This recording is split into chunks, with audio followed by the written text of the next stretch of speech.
Hola, mi nombre es Joel Moreno. Hola, mucho gusto. Yo soy Rosemary Castillo.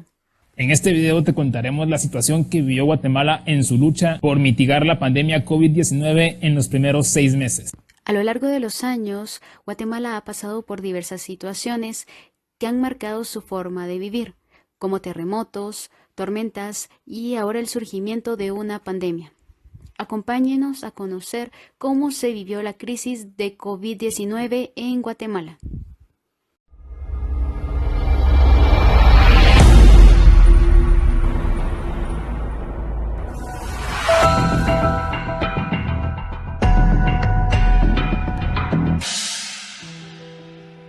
El 14 de enero de 2020, Alejandro Yamatei toma posesión como nuevo mandatario de Guatemala, sin imaginarse que 2 meses después debía tener la mayor emergencia sanitaria de las últimas décadas.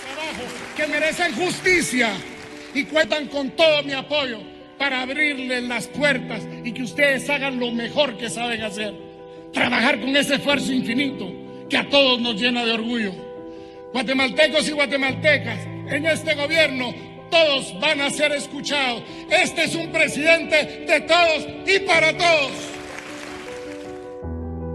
Desde el primer caso de coronavirus confirmado en Guatemala el 13 de marzo, el gobierno trata de mantener el control de la población con la implementación de medidas de distanciamiento social.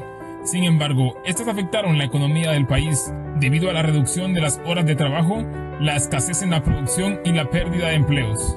Todos los días, la población esperaba la hora del mensaje presidencial para conocer las medidas que se iban a implementar, con la esperanza de que éstas fueran reducidas.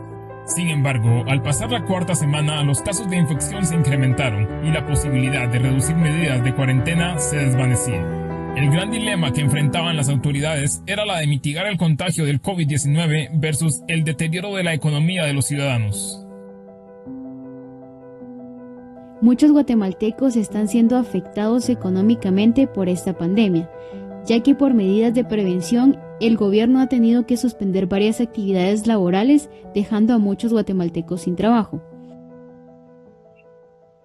Mi situación previa, pues estaba estudiando, yo tengo un negocio propio y aparte estaba trabajando. eh, Obviamente, pues mi trabajo terminó por suspenderse. Mi negocio, pues he estado tratando de seguirlo llevando, ¿verdad? Pero sí, ya más complicado el asunto. Muchísimas gracias, Brainer, por acompañarnos el día de hoy. Quisiera que nos contaras un poquito de tu experiencia, de cómo ha sido o cómo te ha afectado la situación en tu ámbito laboral.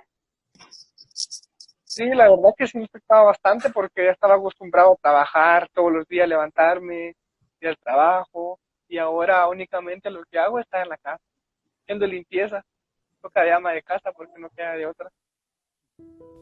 A los 6 meses de haber surgido el virus en Guatemala, se registraron más de 4.500 casos de COVID-19, con un saldo superior a los 70 decesos, una cifra que a pesar de todo no es de las más alarmantes de la región, como el caso de México y Panamá.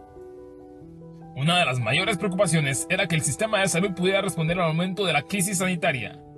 En un país donde el 60% de la población vive en pobreza y la infraestructura hospitalaria es precaria, el incremento del número de casos podría generar un colapso. El gobierno prepararía de antemano hospitales temporales en varios puntos del país e incluso utilizaría hoteles como medida alterna al incremento de los casos. Cada día el gobierno tiene que medir la curva de la enfermedad para poder tomar decisiones, lo cual no agradaría mucho a sectores de la población. Hace unos días tuve la oportunidad de hablar a través de una videollamada con el analista guatemalteco Cristian Castillo sobre cómo se ha vivido en Guatemala a los 6 meses que ha estado el COVID-19 en el mundo. Le pregunté primero cuál era su percepción del manejo que ha tenido el gobierno para enfrentar esta crisis. Es importante recalcar, Joel, que el actual gobierno de Guatemala, presidido a nivel del Ejecutivo por el presidente Alejandro Yamatei, a 2 meses de haber asumido, les toca enfrentar la pandemia y se ha convertido prácticamente en el tema central de la política pública. Pero esto ha llevado a que sus formas de intervención no aporten nada nuevo a los protocolos internacionales. El licenciado Castillo también habló acerca de las pruebas que se realizan en Guatemala para detectar el COVID-19. Hemos visto que el Estado de Guatemala ha tomado una decisión muy conservadora en cuanto a la aplicación de las pruebas, puesto que lo que ha hecho es tratar de identificar focos de contagio y a partir de eso hacer un testeo en red en donde se logren detectar estos focos de contagio.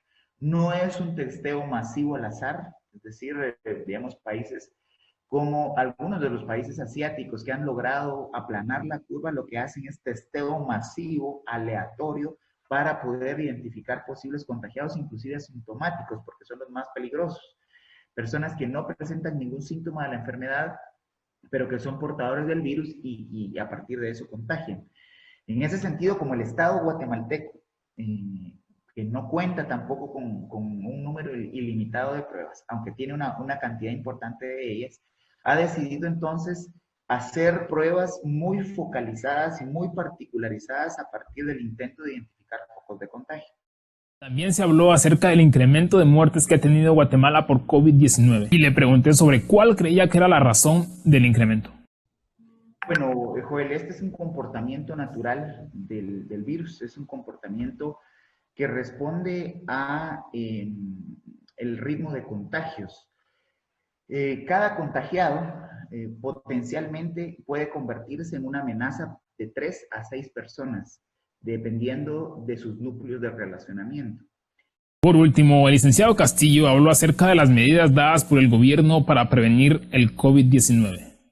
Dijimos en una de las intervenciones anteriores que el tratamiento de la pandemia más o menos se ha ajustado a los protocolos internacionales y que no es la primera pandemia que vive el nuevo siglo y que utiliza las mismas prácticas higiénicas, prácticas de distanciamiento social preventivo y el uso, por ejemplo, de la mascarilla. Entonces, uno de los elementos centrales a partir de ahora es que yo no me revelo al presidente dejando de usar la mascarilla.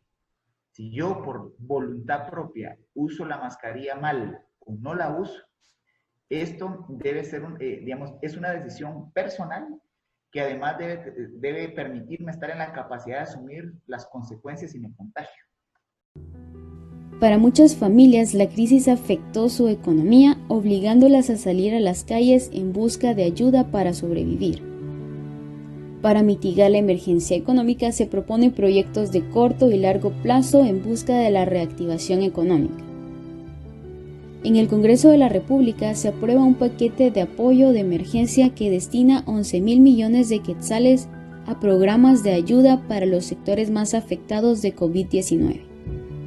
Sin embargo, la burocracia y la perplejidad del Estado ante la crisis fueron factores de atraso para la entrega de ayuda y generación de los proyectos de reactivación económica.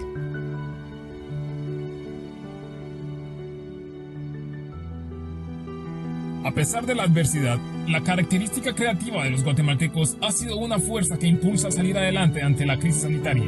La solidaridad y el apoyo que se observa entre las comunidades y vecinos, así como la esperanza de la población, son factores claves para sobrepasar el estado de emergencia y retornar al trabajo para generar una mejor condición de vida. Esto ha sido una breve reseña de los primeros 6 meses que ha vivido Guatemala ante la pandemia COVID-19. Sin embargo, la esperanza de un pronto desenlace nos motiva a seguir cuidándonos y respetando las medidas preventivas, para que pronto podamos recordar esta pandemia como una experiencia que juntos tuvimos que afrontar.